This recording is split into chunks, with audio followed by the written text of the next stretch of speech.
Nah, di Desember sebelum review, sebelum liburan tahun baru, Desember, temen satu perusahaan saya sakit, Wak.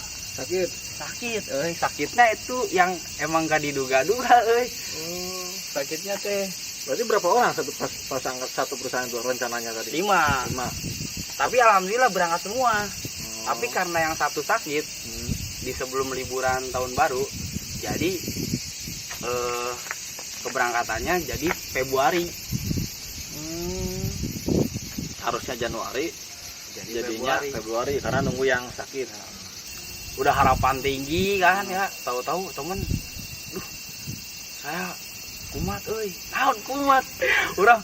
Jadi saya teh takutnya teh temen sayanya teh digugurin, Wak. Digugurin diganti yang baru, otomatis harus adaptasi dengan teman baru kan. Gitu. Sedangkan dia kan emang satu kampung dari sama saya. Jadi sayang banget deh kalau dia sampai digugurin diganti yang baru. Jadi ya mau nggak mau harus dia istirahat lebih lama buat pemulihan kembali. Gitu. Tapi alhamdulillah sembuh dan alhamdulillah berangkat Februari. Emang kalau setelah pelatihannya terus kita udah mau berangkat nih, berpikir ke belakang itu kayaknya berat banget. Wah, berat banget. Kalau harus mengulangi masa-masa itu tuh emang ngebayanginnya berat banget kan. Tapi kalau udah ngelewati semua itu mah enjoy gitu kan. Tapi kalau pas lagi mau memulai mah nggak terlalu terasa berat bagi saya, karena kita semangatnya masih tinggi. Kecuali kalau harus mengulang ke belakang lagi, kayaknya kalau dipikir sekarang saya juga kadang-kadang mikir, dulu sanggup gitu kan ya. Padahal dengan ya berat sih enggak, tapi beban gitu kan ya, beban karena kita ini terbiasa bebas, Pak. Terbiasa bebas. Jadi seperti itu, Bro. Tapi mungkin nggak semua LPK kayak gitu. Ada juga LPK yang bebas itu kan, ada juga. Kadang-kadang yang IM Japan juga, kadang-kadang ada yang di kosan di Bandung, di kosan. Jadi siang teh belajar pulangnya nggak ke asrama, pulangnya ke kosan. Jadi ngontrak sendiri, ada yang gitu juga. Saya mah enggak, segalanya semuanya sampai keberangkatan tuh ya di asrama, di lingkungan minori. Nah, udah pas mau berangkat nih, perasaannya gimana nih? Wah, bahagiawan, berasa. Soalnya kan burung yang di dalam sangkar dilupaskeun teh. Itu kan bahagia gimana ya? Kalau saya dulu, tapi aya sedihnya. Bahagia dan sedih ya kan, karena di satu sisi kita meraih mimpi ini mau ke Jepang nih sebentar lagi nih kan. Jalannya kuncinya udah dipegang nih gitu kan, tinggal tapi di sisi lain bakal meninggalkan kehidupan sebelumnya gitu, keluarga ya, tongkrongan ya kan. Soalnya namanya kita ini ngerantau ini kan bukan ngerantau ke Jawa, ke Sumatera gitu kan, ini kan ke luar negeri itu kan, ke luar negeri, Bray. Jadi dan udah mah nggak bisa pulang, Lay. Apapun yang terjadi di Indonesia, di keluarga atau apapun itu ya tetap gak bisa pulang, nggak mau suruh sekana itu mah. Jadi rata-rata emang LPK ini ada yang ngebolehin pulang, ada yang enggak juga, tapi kebanyakan mah enggak. Tapi rata-rata mah adalah sedikitnya, Pak. Kadang-kadang juga ada yang sembunyi-sembunyi juga kalau mau pulang. Soalnya gini, Bray, kita kan di sini kontrak ya. Takutnya gini, kalau misalkan kita pulang sembunyi-sembunyi misalkan, terus kontrak di sini masih ada, kita kan nggak tahu ya nanti ada apa. Kayak misalkan contoh kayak kejadian corona nih sekarang, kalau kita pas corona kan bulan 4, bulan 3 misalkan sembunyi-sembunyi pulang, nggak bisa kesini lagi, kan yang rugi diri kita sendiri. Parah. Jadi itu sedih dan bahagia itu kan, berangkat tuh kan ke Jepang. Nah, Regi kan udah pernah kerja di Indonesia. Pertama kali masuk ke perusahaan, kesan pertamanya tuh gimana? Wah kok gini atau gimana pokoknya? Menurut saya mah, jadi sebelum berangkat jadi pas pertama masuk ke Kaisa, semua Taido, maksudnya Taido tuh apa sih, Pak? sikap diri tuh ya harus dijaga baik-baik, soalnya kan ini membawa nama negara kan. Takutnya wah orang Indonesia mah kayak gini kerjanya, jadi ya harus disesuaikan sama mereka, orang-orang Jepang. Jadi terus menurut saya mah sama aja sih di perusahaan mah. Di pabrik mah ya di Indonesia orang-orangnya kayak gitu ya, misalkan istirahat 10 menit ya kadang-kadang ngaret sampai 15 menit.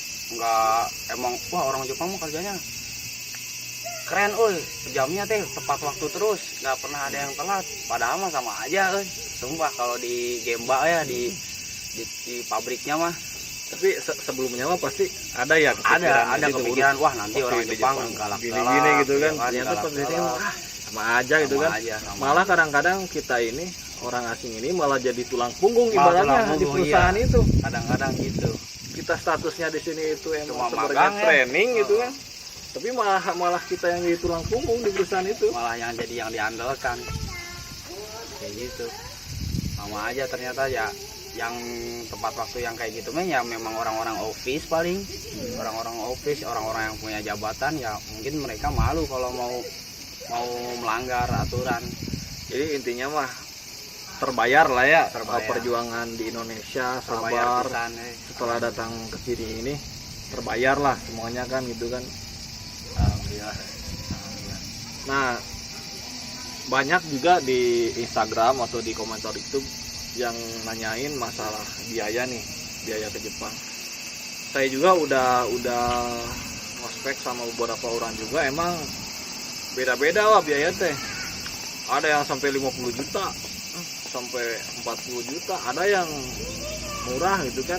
Nah, karena saya sih nggak bisa bilang itu mahal atau murahnya ya, karena emang masing-masing LPK ini emang nggak ada standar dari pemerintah buat ngebikin standar biaya ini segini, nggak ada itu kan, kecuali mungkin yang IM Japan pun kadang-kadang dia melalui bantuan LPK swasta juga, SO, melalui SO juga.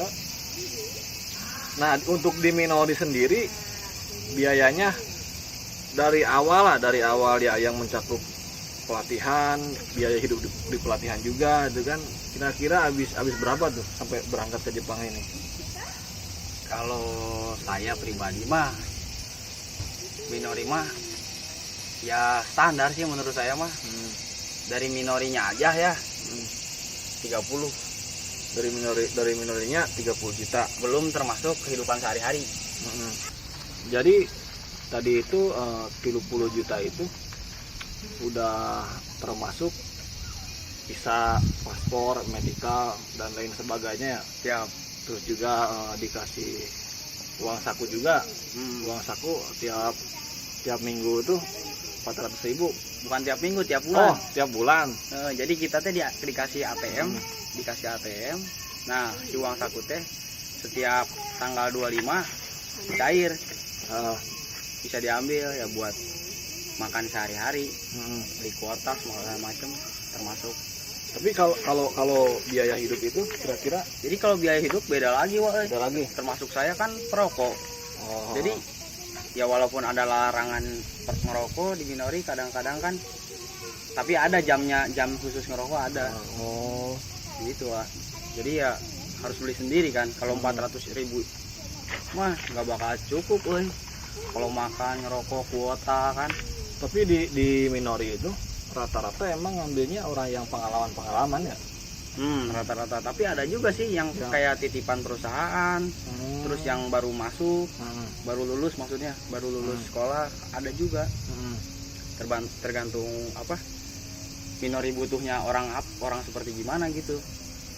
Lagi nyari buat kaisa orang-orang yang seperti gimana yang dibutuhin gitu. Nah, 30 juta itu ya bagi dulu sebelum kita ke Jepang kan berat banget besar kan. Nah, itu cara pembayarnya gimana tuh? Itu apa langsung cash di Indonesia, apa bisa dicicil di sini? Jadi ada tiga cara pembayaran. Yang pertama cash, yang kedua bisa dicicil, nah yang ketiga ini dicicil tapi lewat bank. kita pakai kurs. Oh. Jadi kita ibaratnya pinjam uang dulu ke bank, lalu sisanya kita dicicil lagi. Jadi kita ngajuin nih permohonan pinjam uang ke bank. Nah, di ACC 25 juta maksimalnya. Jadi yang hutang ke minorinya itu 5 juta. 5 juta. Nah, bayar dulu yang 5 jutanya Ke minori. ya ke minori supaya nggak berlipat ganda. Soalnya setiap bulan naik 500 yang 5 juta itu mah.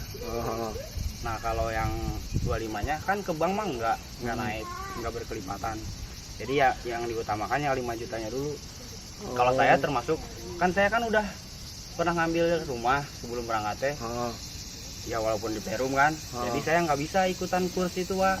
Oh, karena BI checking ya? Nah itu, karena BI checking. Jadi nggak bisa, jadi saya ambil yang kedua. Yang kedua ini, kalau setiap bulannya selama datang ke Jepang, nah setiap bulan dari bulan pertama itu kelipatannya 500.000. Nah saya kan itu akan awalnya 30 juta. Nah saya bisa melunasinya tuh selama 5 bulan. Dari nabung. Oh, berarti nggak ada peraturan misalkan 3 sebulan nyicil 1 juta, enggak, berarti bebas itu. Bebas. Terserah kita. Mau sampai pulang juga bisa minori mah. Nah, minori itu enaknya gitu, Wak. Tidak memberatkan bagi yang memang kurang mampu. Jadi kalau misalnya kita udah punya tabungan mah di sini Enak. cicil 10 juta, udah, cuman mungkin kelipatannya nanti jadi nambah 500 gitu doang. Iya. Cuma 500. Saya kan 5 bulan. Datang ke sini Februari, bulan 7 teh alhamdulillah udah lunas. Jadi keseluruhan total biaya pembayaran ke minori itu saya 32.500.000. 32 juta ya, segitu mah ringan. Saya juga dulu 32.500.000 belum termasuk kan kehidupan sehari-harinya teh ya. Ya sampai lah 40 mah. 40 mah sampai 40 ya. sampai. Kalau ditambahin sama kehidupan sehari-hari Rata-rata ya segitu sih ya. Rata-rata mah. Kalau di saya kan dulu sama pinjaman bank juga dari BNI. Tapi itu mah cicilannya berjangka. Jadi 1 tahun. 1 tahun itu kayak nyicil motor aja. Sebulan 1,5 juta. Jadi dari pinjaman 12.500.000 itu mungkin setahun itu jadi 15 juta. Lebih murah ya. Ya termasuk murah. Di JIK itu dulu sekarang sih udah 20 jutaan karena naik kan, tiap tahun naik. Tapi emang susahnya di JIK itu harus sekolah yang kerjasama. Jadi kalau yang nggak kerjasama itu kecuali lulusan Daihatsu sama Panasonic itu bisa daftar, soalnya di sini dikirim ke Daihatsu lagi.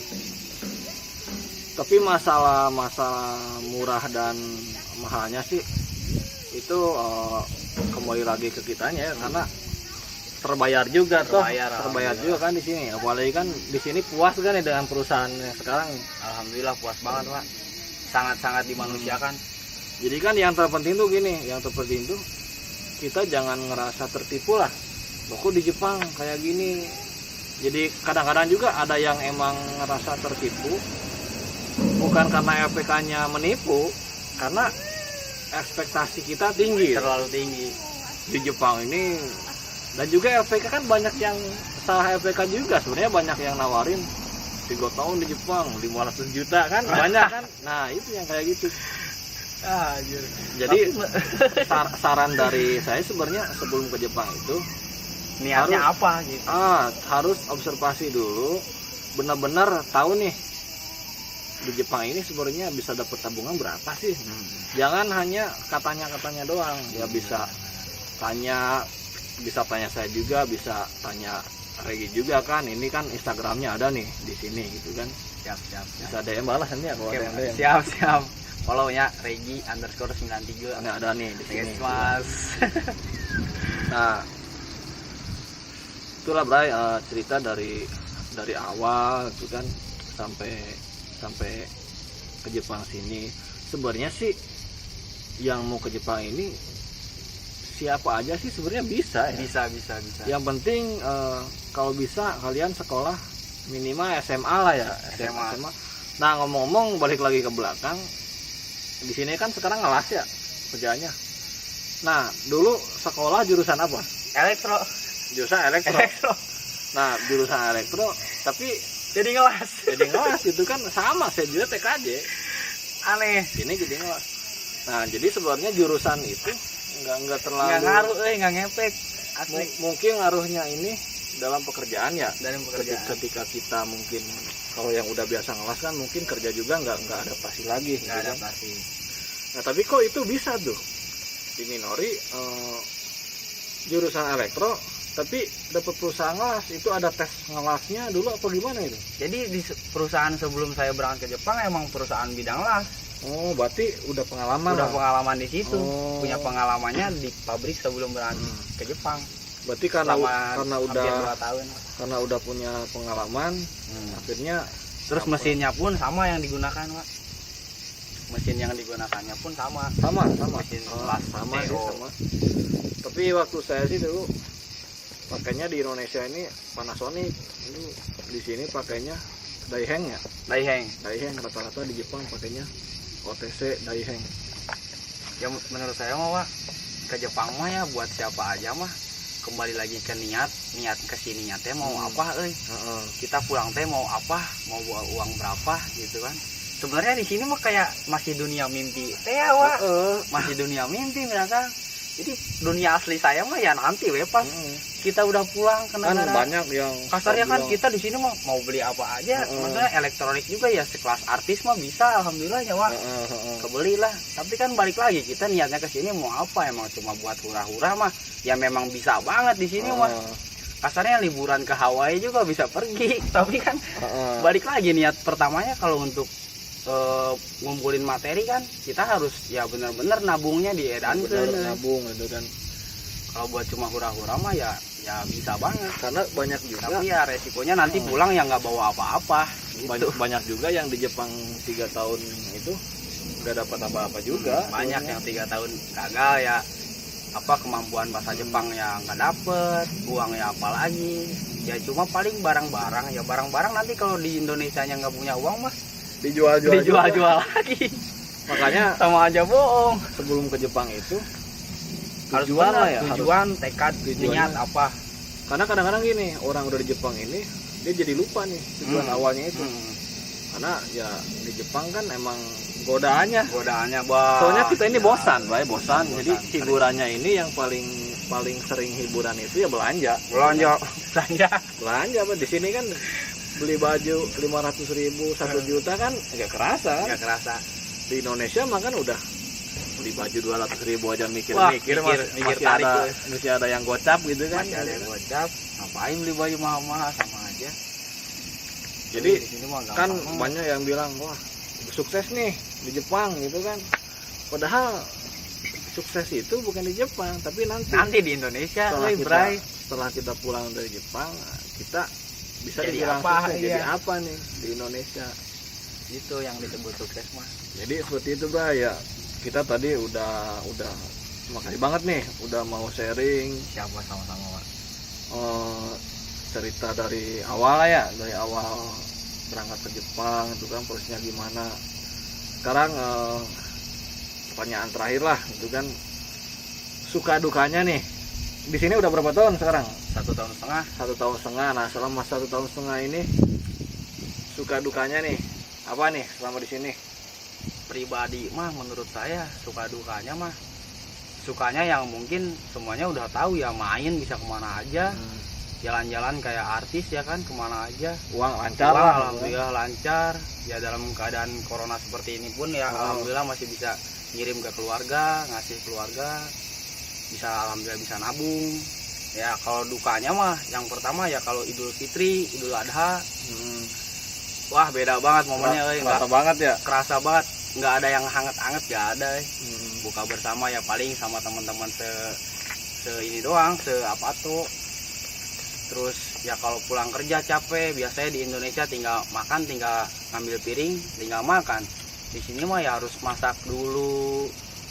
Keadaan posisi capek, misalkan kerja habis lembur harus masak dulu. Ya kalau nggak masak mau beli boros. Kalau beli mulu bisa sebenarnya beli, tapi boros.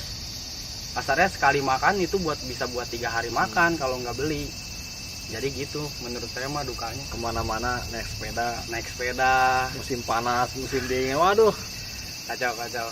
Kalau saya juga nih ya cerita dikit, udah 3 tahun di sini. Pas pulang bawa motor dari Bandung ke Ciamis, asli nawa nyalip ge mikir-mikir deh. Biasanya kan ya dulu mah wah itu kan Kaku ya. sekarang mau nyebrang juga, aduh. Ya harus adaptasi lagi di Indonesia juga. Tapi ya nggak separah itulah, biasa aja lah itu mah gitu kan.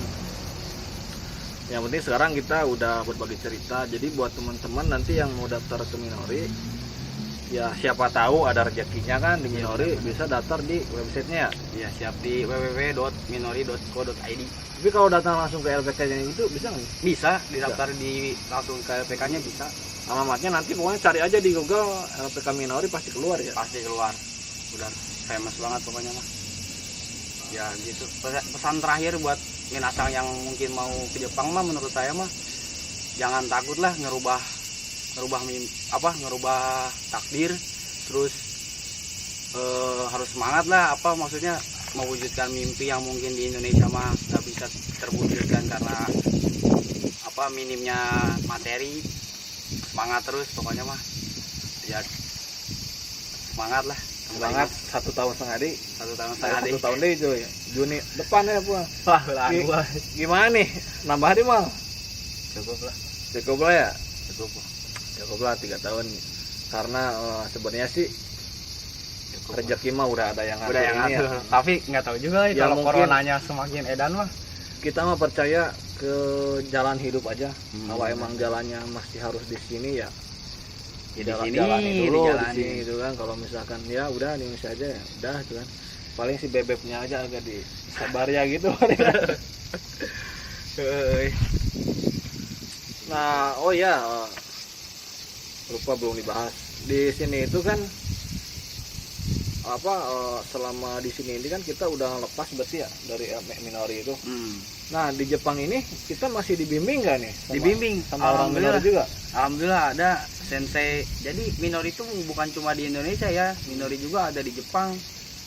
Maksudnya Minori pusatnya juga ada di sini. Jadi setiap 1 bulan sekali ada kunjungan dari guru melihat keadaan kita di apa atau gimana, apa ada masalah di pabrik, apa ada kekurangannya apa gitu. Jadi kita bisa saling tukar pikiran gitu sama guru, nanti dikasih solusinya yang terbaik gimana. Kalau misalkan jadi kita juga di sini istilahnya tuh ada orang tua pengganti lah. Iya benar kan. benar. Kalau ada apa-apa kita tuh nggak sendiri banget. Berangkatin udah aja dilepas enggak. Alhamdulillah. Jadi itu teman-teman semua ngospek hari ini mungkin udah cukup sampai di sini. Semoga dari obrolan kita ini menginspirasi ya teman-teman. Semoga bermanfaat. Mungkin yang daerah-daerah Karawang, Cikarang mungkin mau nyoba ke LPK Minori boleh itu kan, Silahkan. Dan di luar Karawang juga bisa kan Bisa. ya, dari mana-mana aja bisa aja. Dulu sekolah SMK mana? SMK Tekmako Karawang. Universitas Rifki beda berarti ya? beda. Jadi Skimo kan. Di negeri. Oh, salam-salam tuh buat mana? SMK Tekmako Karawang. SMK Tekmako, siapa tahu Aya di dia ya enak di Jepang. Ya, siapa tahu kan ada yang nonton nih sekarang, wah Mas Regi ke Jepang, saya juga pengen seperti Mas Regi nih kan. Iya seperti itu. Atau ya mungkin banyak di Jepang juga kan mau main-main, silakan main ke sini, kita ngobrol-ngobrol di Yuk, sini. saya di Ibaraki di Ryugasaki. Di Ryugasaki. Pokoknya follow Instagram Regi_93 di sini, dan Instagram saya juga Tisa Hadianto. Jangan lupa juga like, komen, dan subscribe. Share video ini ke teman-teman kalian semua biar makin banyak yang nonton video saya juga makin semangat lagi nih bikin kontennya. Oke teman-teman, terima kasih udah nonton sampai di sini. Assalamualaikum warahmatullahi wabarakatuh. Assalamualaikum.